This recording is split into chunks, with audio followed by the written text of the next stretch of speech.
కూటమి సర్కార్ వైఫల్యాలను వినూత్న రీతిలో ప్రజల్లోకి తీసుకెళ్తూ చైతన్యం తెస్తోంది తిరుపతి వైఎస్ఆర్ కాంగ్రెస్ పార్టీ. పార్టీ ఇన్ఛార్జ్ భూమన అభినయ్ రెడ్డి దీనిపై ప్రత్యేక దృష్టి పెట్టారు. సూపర్ 6 హామీలతో ఏపీ ప్రజలను నిలువునా మోసం చేసిన చంద్రబాబు ఇప్పుడు ఉచిత బస్సు ప్రయాణంపై మహిళలను మోసం చేసిన తీరును క్షేత్రస్థాయిలో ఎండగడుతున్నారు. తాజాగా విద్యుత్ ఛార్జీల పెంపును నిరసిస్తూ వీధి నాటికలు ప్రదర్శించారు. ఛార్జీలు పెంచబోమని ఎన్నికలకు ముందు హామీ ఇచ్చిన బాబు ఇప్పుడు విద్యుత్ ఛార్జీలు పెంచారని మండిపడ్డారు అభినయ్ రెడ్డి.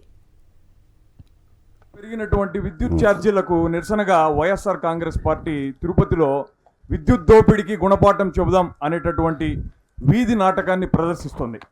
చంద్రబాబు నాయుడు గారు ఎలాంటి వాళ్ళో మీ అందరికీ నేను ప్రత్యేకంగా చెప్పనవసరం లేదు. ఆయన అబద్ధానికి ఓ బ్రాండ్ అంబాసిడర్. అసత్యమునే పలుకోవాలను అంటూ అధికారంలోకి వచ్చారు.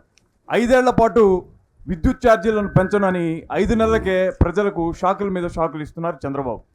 మరి ఎన్నికల కంటే మునుపు ప్రచార సభల్లో పాల్గొన్నటువంటి చంద్రబాబు నాయుడు గారు మాట్లాడుతూ మేము అధికారంలోకి వస్తే ₹1 కూడా విద్యుత్ ఛార్జీని పెంచం అని అంటూ సూపర్ 6 అనేటటువంటి 6 అబద్ధపు హామీలతో దొడ్డిదారిన అధికారంలోకి వచ్చారు.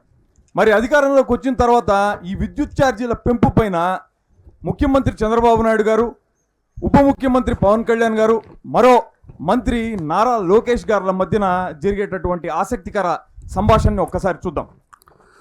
చూశారు కదా, అది అప్పుడు. మరి ఇప్పుడు జనం నెత్తిన కరెంట్ ఛార్జీలు పెంచి ఆ విధంగా ముందుకు పోదాం. కానీ బాబోరు మనం పవర్ లోకి వచ్చిన తర్వాత పవర్ బిల్లులు పెంచము అని చెప్పినట్టు గుర్తు. చూడు పవన్ కళ్యాణ్, నీకు అధికారం కొత్త, నువ్వు ఇంకా అలవాటు పడాలి. గెలవక ముందు ఈ జనంపై మమకారం చూపించాలి. గెలిచిన తర్వాత వీళ్ళ చేత కొరివికారం తెరిపించాలి. అదే నా పాలసీ. చెప్పిన అబద్ధం చెప్పకుండా చెప్పి అధికారంలోకి రావాలి. వచ్చిన తర్వాత మనం ఏం చెప్పామన్నది మనం మర్చిపో. ఈ విద్యుత్ ఛార్జీల భారం విపరీతంగా ప్రజల మీద మోపుతున్నారు. స్మార్ట్ మీటర్లని తగలబెట్టండి అని నారా లోకేష్ గారు ఒకసారి నెల్లూరులో పిలిపించారు ఆయన యాత్రల సందర్భంగా. వాటిని ప్రభుత్వంలోకి వచ్చిన తర్వాత మర్చిపోయారు పూర్తిగా. అదేదో తప్పంతా కూడా వైఎస్ఆర్ కాంగ్రెస్ పార్టీనే చేసిందని గతంలో వైఎస్ఆర్ కాంగ్రెస్ పార్టీ మీద నెట్టే ప్రయత్నం చేశారు. కానీ ఇప్పుడు తెలుగుదేశం ప్రభుత్వం చేస్తున్నది ఏంటి? వాళ్ళు మోపుతున్న భారాల కారణంగా ప్రజల్లో విపరీతమైనటువంటి వ్యతిరేకత వస్తుంది. ఒకప్పుడు 400, 500 వచ్చేటటువంటి కరెంటు బిల్లు కాస్త ఇప్పుడు ₹1000 వస్తుంది.